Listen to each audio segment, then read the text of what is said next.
Hello, my name is James and welcome to Mirror Domains.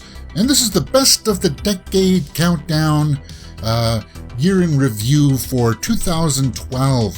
Now, this is part of a series that I've been doing where I've been working up for the best of the decade list, where I've been going through every year, just, jotting down what I thought was the best to get my, best of the decade ready for the end of the year. Because, everybody's putting it together, and I figured, hey, if I'm doing it anyway, you guys might want to see my process while I go through each year and note down the best and worst. So that's how it's going to happen. I'm going to take the best 3 of the year and the best 2 of the year. I'll put it in the poll so you guys can vote up in the cards above. This is part of a nice little playlist that you guys will be able to see. So if you missed a year or you want to see what I thought about movies from 2010 and 11, I'll put those up in the cards above and a nice little playlist for you guys. Okay, with that being said, 2011 kind of rambled on and on and on. So I'm going to try to keep it a little bit shorter and concise going on. I never wanted these to be over 20 minutes, but it just happens sometimes. I just love talking about movies. And there we go. So let's just begin and get into it. Okay, so what I'll do is I'll pull up the page here that shows the movies in order of release. January 6th. The Devil Inside. I did see that. That's a bad movie. It's going to be on one of the worst lists of the year for sure. A horror movie where they ran out of money, I believe, for this, isn't it? This is where they ran out of money. So in the third act, they build up to a big climax and they just cut the credits and say, hey, want to know what happened? Go to this website. And I was like, what? Awful. Moving on. Contraband. I saw that. Wasn't very good. The Divide. No. Haywire. Okay. Soderbergh. And this was our introduction to Gina Carano, who's big right now because of The Mandalorian. And there was the rumblings that they dubbed her voice because she couldn't deliver the lines all that convincingly. Very, very interesting film. Michael Fassbender is also in this. A lot of familiar faces. It's not going to be on my worst list. It's not going to be on my best. Just worth talking about. Red Tails from George Lucas. Yeah, that one wasn't that good. Underworld 4 brought us back to Kate Beckinsale. I like her in the role. That movie wasn't so good. It had some interesting ideas, just wasn't executed all that well. Man on the Ledge, that's the one that kind of gotten forgotten for me. Was it Sam Worthington? Not very good. The Grey, that's going to be on the best list of the year for sure. That was a sleeper hit for a lot of people. Liam Neeson is playing this kind of sharpshooter that keeps people safe on an oil site in Alaska by, keeping wolves at bay. He's on a plane, it goes down, they're, fighting for survival. What a great little movie that was. It was Joe Carnahan, right? Definitely on the best list of the year. It's got a tone poem in there that I think a lot of people will resonate with, a lot of people will feel in here. Because it's about dying, pretty much. And, yeah. Oh, Chronicle. Chronicle's going to be on the best list of the year for sure. That's a nice little found footage film that deals about these kids who find this asteroid that gives them superpowers. And to watch one of them turn bad, Dane DeHaan, that really introduced me to him. Oh, wow. What a performance. Like, you got hints of Anakin Skywalker in him. That's the way they should have done it. Yeah, wow, what a great film. That's definitely on the best of the year. Woman in Black, Daniel Radcliffe.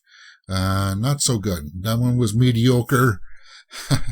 I dislike that film because I met another YouTuber online who, she liked it and I said it was meh. Okay. Scrolling on. Journey 2. Never saw it. Safe House, meh. Was that Ryan Reynolds? Was it Ryan Reynolds? I can't remember. Yeah. And Denzel. It was mediocre. The Vow. That was okay.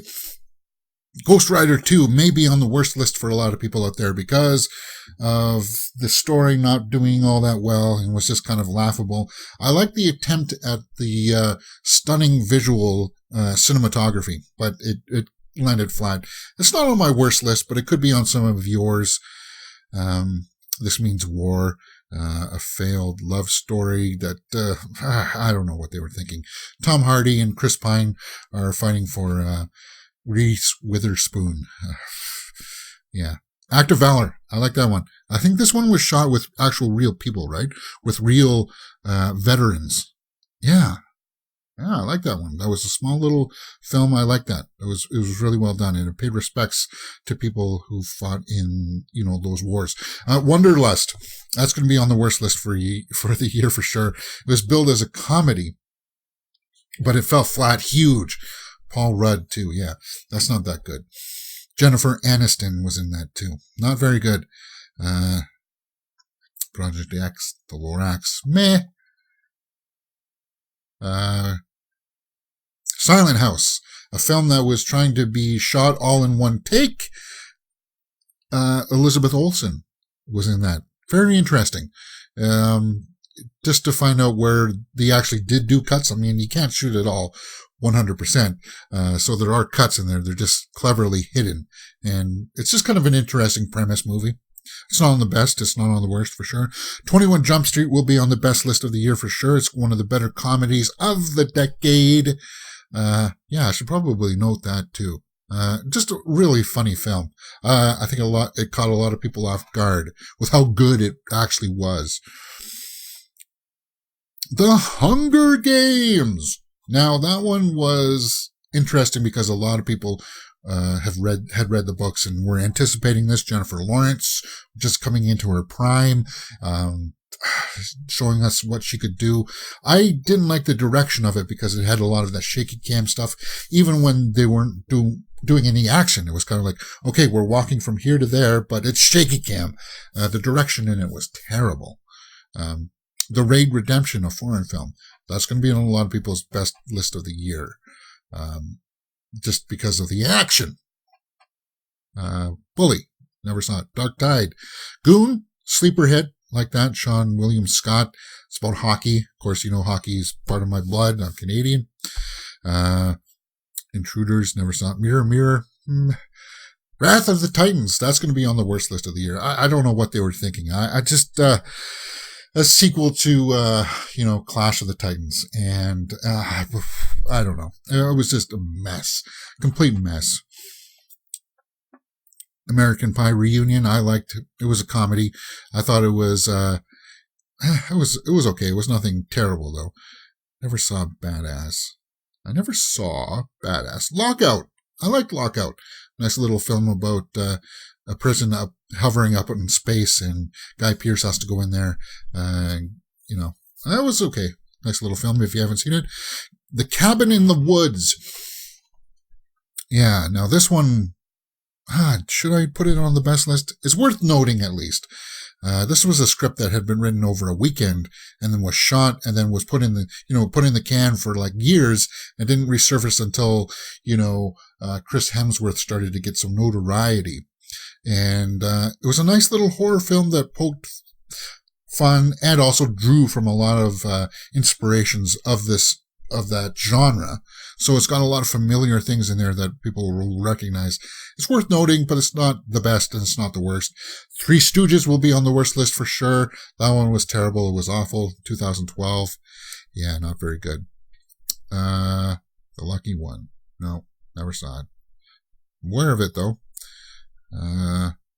Continuing on, the 5-year engagement. That was, I might have to revisit that one. That one was Emily Blunt, right? The Raven, Edgar Allan Poe. Yeah, that one wasn't that too good. That was, John Cusack. Yeah, not very good. Okay. May 4th, The Avengers. That's going to be on the best list for sure.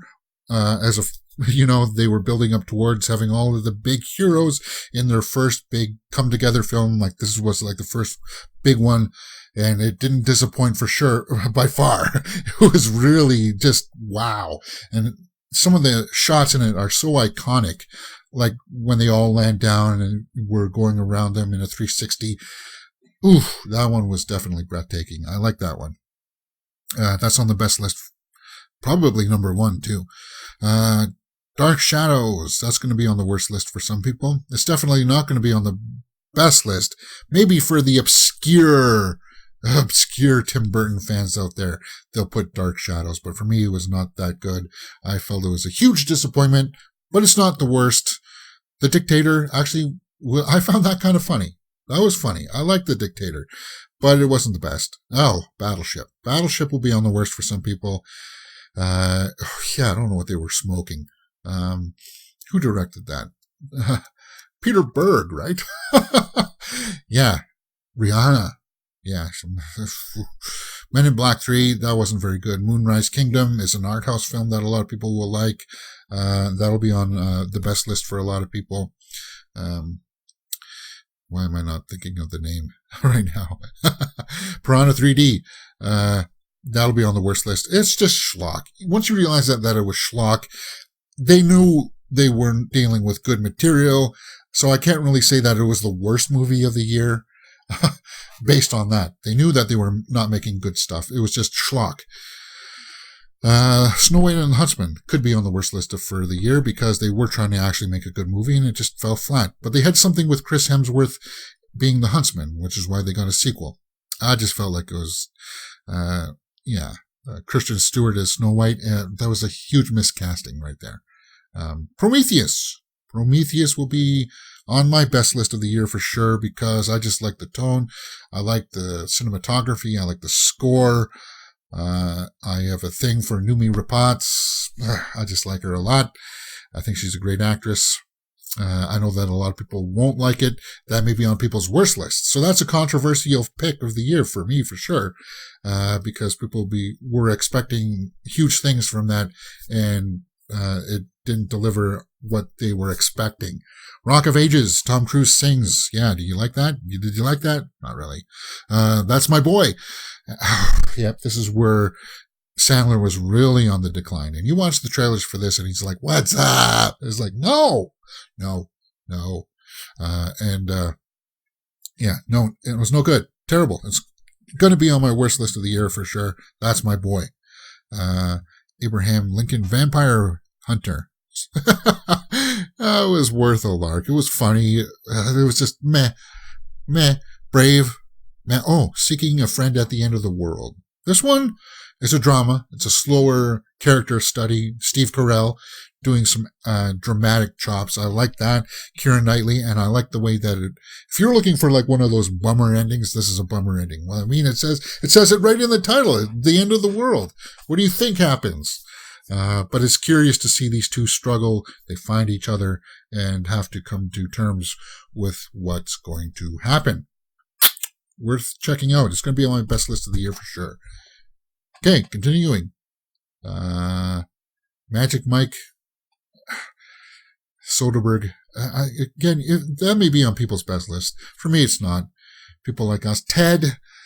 I had some laughs, but I wish that it was dialed back just a touch. The Amazing Spider-Man. Andrew Garfield. He's my favorite Spider-Man, I think. He's not my favorite Peter Parker. That's Tom Holland, hands down. And Tom Holland is probably a better Spider-Man, but I like what he was doing with that role. Katy Perry, the movie Savages, is going to be on the worst list of the year. Who did that? Was that Oliver Stone? Yeah, that one wasn't very good. Blake Lively, who was that? Aaron Taylor Johnson was in that too, right? And, no, that was bad. It was terrible. Don't watch it. The Dark Knight Rises. Yeah, that one's going to be on the best list of the year. It's not going to be the top 3 for sure. No. But Nolan, he was trying to wrap things up. I understood what he was trying to do. It did have some moments in there where you're like, cool. I like to see that. I mean, the Bane Batman fight in it is legendary. I liked seeing that actually come to life on screen. It was cool. Continuing on. Neighborhood Watch. Did I see that? No. Step Up 4. Moose. I like that. Definitely not in the best, but it was a nice little fun romp at the movies. Total Recall Remake may be on the worst list of the year for a lot of people. I don't know what they were thinking. I hate it when they jettison the source material and say, no, it's not good enough. I feel like we should do something like, oh, I don't know, my idea, but with the Total Recall name slapped on it. I like Colin Farrell. I wish he did better in this. Kate Beckinsale, I mean, come on. Maybe her husband shouldn't have directed this because it was bad. And Cranston was in this. Bryan Cranston. I mean, come on. You had all the makings in there, but I don't know what you were smoking. Terrible. Hope Springs. Tommy Lee Jones. Meryl Streep. An older couple struggling. Nice drama. I like that. Struggling with their marriage in the later years. Yeah, I like that movie. Not the best. The Bourne Legacy. Now that may be on a lot of people's worst list of the year. I think that a lot of people will be like, yeah, I don't know. I don't like that. Because they were wanting to see Jason Bourne. They were wanting to see Matt Damon. They were trying to reboot it with, this guy, yeah, in the main role, Jeremy Renner, as now the new character. And it's kind of like, no, it failed. The Campaign. Never saw it. Oh, Cosmopolis. That's going to be on the worst list of the year by far, and which is a real bummer. And it's going to be a real bummer for a lot of people because they're going to try to use this right now because it stars Robert Pattinson. And they'll say, but he was really good in these smaller films. Well, here's Exhibit A that no, he was not. He was not good in Cosmopolis. And it's a triple bummer because it was directed by David Cronenberg. But what it was just a bunch of essays on screen of people dictating or citing their views on society at the time. And that's all it was, but in different locations. And you're supposed to follow this narrative of this guy riding his expensive car to some location to get it. I know, it's terrible. When I saw it, it was myself and only one other person in the theater. And the only reason why I stayed was because it was Cronenberg, out of respect. But yeah, Pattinson, everybody in that movie was acting circles around him. He still didn't have it together then. Maybe he developed since, but no. Cosmopolis, bad. One of the worst for sure. Expendables 2. You know what? Jean-Claude Van Damme as the bad guy was a really cool idea, and it worked. It was my favorite out of the Expendables, out of that franchise. I feel like, yeah, that one was good. I like that one. Okay, so Hit and Run. Did I see that? No. Ride Like Hell. Joseph Gordon-Levitt. That's right. He's a bike courier. That was okay. Robot and Frank. Maybe on a lot of people's indie list, but it's not best of the year. You're continuing on to the end of August here. Lawless. Yeah, Tom Hardy. He's a bootlegger. You know, he makes moonshine. Shia LaBeouf was in that too. And Dane DeHaan. Yeah, cool. Oh, and Jessica Chastain. I like that movie. I have to revisit that. It's very dialed back in its performances, but it's really hit and miss. And Guy Pearce plays the bad guy. Yeah, I gotta check that one out. It's not the best of the year, but it's going to be on my notables for sure. Okay, September. The Bachelorette. Did I see that? I don't think I did. I'm not going to count these re-releases. The Cold Light of Day. Henry Cavill. That one was put on the shelves. Not a lot of people saw it, so it's not worth talking about because it also wasn't all that good. Yeah. Resident Evil 5. That's going to be on the worst list of the year. I hate that shaky cam, quick cuts. It's got like 36 cuts for like under a minute. Under 30 seconds sometimes. It's just like mind-boggling how you thought that that's good filmmaking. It's terrible because they're trying to mask bad acting and bad stunt choreography and stuff like that. It's just, The Master.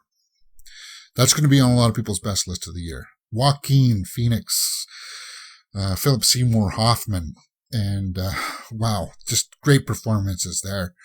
Amy Adams was in that. She's just sinister in that. I like that movie. And a lot of people will say, well, this is just what Joker was. Joker was the master. It's a different performance. And it's a different take, guys. It's just Joaquin doing what he does best, giving you something to sink your claws into and go, yeah, that's good acting. I like that. That one I would recommend, but it's not an easy watch because you're dealing with this kind of cult, and it's dealing with somebody who's obviously got a skewed sense of reality. Continuing on, End of Watch. Yeah, Michael Pena, Jake Gyllenhaal. That one was worth watching. It's not on the best list. It may be on for some people, but yeah, I would recommend seeing that one for sure. Dread. Now this one I missed in the theater, and this was just around the hype of super. Everything had to be in 3D. Like I couldn't find a copy of it playing in the theaters with it just being normal, because that's the way I like to see things. I don't like to see 3D, and it suffered because of it, because all I could find were 3D versions of it, and I'm like, I don't want to put on the glasses.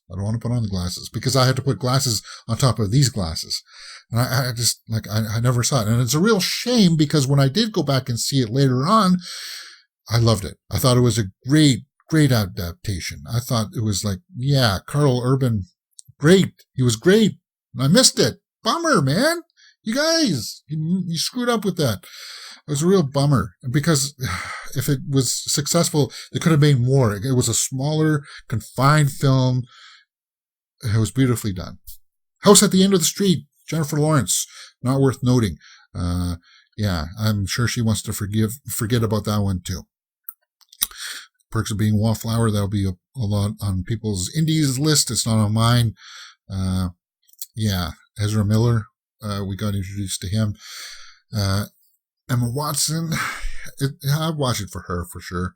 But yeah, Trouble with the Curve, Clint Eastwood, I like that one. Amy Adams again, there we go. This is like a baseball scout taking after her grandfather, I believe, right? It's not a father-daughter relationship. I don't think anyway. Yeah, he's losing his touch and she's kind of taking over for him. Not the best, not the worst. It's worth noting, though. Looper. That's going to be on a lot of people's best list. Some guy directed that movie. And a lot of people actually liked it. I liked it when I saw it. But I tried to revisit it, and it didn't have the same, mostly because when you first saw it, it was kind of like, what? How is he playing the younger version of Bruce Willis? It was kind of like this Joseph Gordon-Levitt's playing like the younger version, and they do kind of adjust his face with makeup and stuff, and it looks kind of weird. Yeah. That's going to be on a lot of people's list for the best, but it's not going to be on mine. I recognize its quality, though. The Hole. Never saw it. Won't Back Down. Secret Wings, Frankenweenie, Tim Burton, right? That was his passion project that he got to remake because he made it as a student project first. Pitch Perfect. Now that one caught people by surprise. A lot of people really like that one. I liked it, but it's not on my best list of the year. If you like the singing kind of stuff, Andrew Kendrick, right? Yeah. Oh, Sinister came out. Now this one was definitely a surprise. I think it's going to be one of my favorite horror movies of the decade for sure. And it's curious. The trailers did a really good job of selling you this monster, Bagul or whatever. But the best parts of that movie, because I just rewatched it like a month ago, the best parts of it are actually the acting. Just the dramatic parts with Ethan Hawke. He does a great performance in this. And it's his interactions with his family, with his wife, with the sheriff. Those scenes resonated with me more than the actual the ghost monster kind of thing. And of course, when he is actually watching the tapes where the monster shows up, yeah, man, Sinister. I like it a lot. Taken 2. Yeah, that's where they really wanted to capitalize on the success of Taken. It's not on the worst list, but it's not that good. Argo is going to be on the best list for a lot of people. That won Best Picture too, right? Ben Affleck. It was very interesting. Whoops. I liked it, but it's not something that I find myself really wanting to go back and revisit. Here Comes the Boom. That was an interesting little comedy. Kevin James is a teacher and he becomes a MMA fighter to try to save some kind of program that he wants to have to benefit the kids. Seven Psychopaths. Sam Rockwell was the best part of that movie.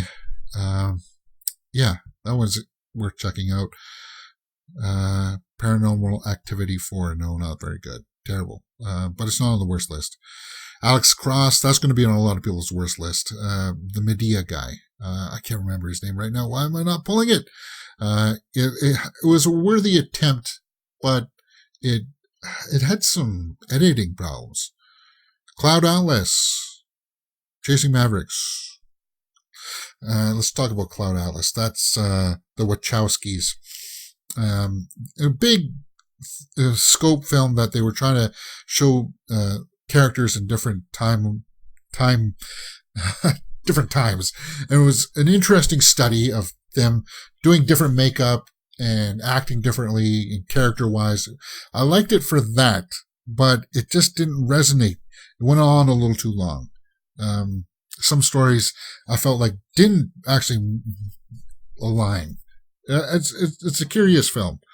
Very curious, but it's not on the worst list, where I think most people would like to put it. It's not on my worst list. Silent Hill 2 will be on my worst list for sure. That was a terrible film. It was not anything close to being as good as Silent Hill, and the less we speak about it, the better. Flight is worth noting. Denzel Washington, he's an alcoholic who pulls off this amazing maneuver to save this flight that's going down, and then they're investigating what happened, and they find out that he had more than a couple before the flight took off, and he gets exposed for that. And it's more about that, that whole process of what's going on. You obviously have a serious problem. He tries to fight it, he loses, and it's worth noting for that, because it's an interesting depiction. Wreck-It Ralph. I never saw it. I saw the second one, though. Anna Karenina. Lincoln will be on a lot of people's list. That's award recognized. Obviously, Daniel Day-Lewis plays Lincoln. I would say check it out for that, because that's a really great performance. Spielberg, though. A little too Spielbergian at points. But it's worth checking out. It's definitely, I understand why it got the Best Picture nomination. And, yeah, it's worth checking. Skyfall. Skyfall is probably a lot of people's favorite, Daniel Craig Bond. It's going to be on the best list for sure. For me, as much as I liked about it, there were equally things that I hated about it. It was the second best Bond for me, because I still like Casino Royale as Daniel Craig's best outing. There was just something about Casino Royale that they nailed. They nailed so much in that film, and of course the soundtrack was awesome. Skyfall, maybe it was the bad guy, Javier Bardem. I don't know what they were. It didn't connect as well as I wanted it to. But I recognize that it was good, and it is on the best list of the year for sure. Okay, Breaking Dawn Part 2 will be on the worst list for a lot of people. I never saw it, because after I saw Part 1, I was kind of like, yeah, I don't need conclusion in this. I pretty much know where it's going to go and it's going to end up. It's like, I heard about all of this stuff going on at the end, that it's, it didn't really happen, and then there was like a reversal. Worst movie of the year? Probably for some people. Life of Pi, that's visually a stunning film. I didn't understand the praise that it got for Best Picture, though. Like the nomination. No, I didn't think it was that good. Continuing on, Silver Linings Playbook, that will be on the best of list year for me, because Jennifer Lawrence and who is that? A guy, Cooper.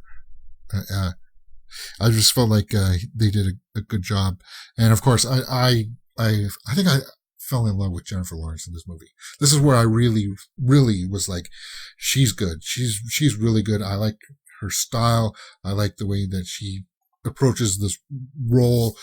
For me, she was the highlight, and that's why it's one of the best movies of the year, as far as I am concerned. Hitchcock. Helen Mirren was good in it. Anthony Hopkins. Some of the makeup at times let him down. But I liked how that movie kind of looked at how he was trying to get Psycho off the ground, and I liked seeing all the behind stuff scenes in that. Okay, we're almost there, guys. November. The end of November. Killing Them Softly. I think that one will be something that people will recognize. I can't remember it too much, though. The Collection. Nice little horror movie.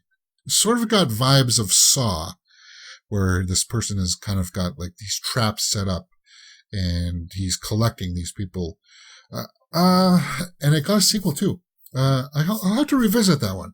It's worth noting, but it's not the best or worst. So, yeah. Hyde Park on Hudson. Yeah, that was Bill Murray. No, that one. Meh. Hobbit, Part 1. There we go. That may be on the worst list for some people. For me, I actually liked Part 1, but I felt like they could have edited out some of the beginning, like when they're all getting together while they're all assembling. We know they're going to assemble, so don't draw it out. And The Hobbit is something that should have really been 2 films. If they cut out a lot of the stuff in the beginning from The Hobbit and a lot of the stuff in the middle from the second Desolation of Smaug, it could have all been compacted into one film, because the third film just drags on, and you don't really care about what's going on in the big fights that are supposed to be blowing your mind. But we'll get to that as we move on through the years. It was an interesting setup, and I didn't hate it. But it's not on the best list, and it's not on the worst. Just had to get that off my chest. Guilt Trip. Never saw it. Zero Dark 30. That one may be on some people's best list. Yeah, I liked Jessica Chastain in it, but for me, no. Jack Reacher. Yeah, that one will be on my best list. That one was Tom Cruise, and I felt like it was like not that promoted huge, like, hey, go and see this movie, but it was a nice little action film that kind of like, yeah, and it had Werner Herzog in it as the bad guy. Of course, Werner Herzog is right now was in The Mandalorian. Yeah, Tom Cruise. Yeah, that was very interesting. Who else was in that? Who's the main physical bad guy? Was it the guy who played Crossbones in the Avengers movies? I can't remember. I want to see that movie again, Jack Reacher. It was good. It was worth noting. And that closes out the year pretty much. No? Yes? No? Yes? The Impossible? Never saw it. Did I see it? Yeah, I think maybe I did. This is 40. I'm rambling now. James, you said you didn't want these videos to go on more than 20 minutes. This wraps up the year anyway. The only last one there is Les Miserables. And rightly so, it's showing us Sacha Baron Cohen, I think, oh my God, what the heck is her name? She plays, Bellatrix. Those two were good in the film. And of course, Anne Hathaway was pretty good in it.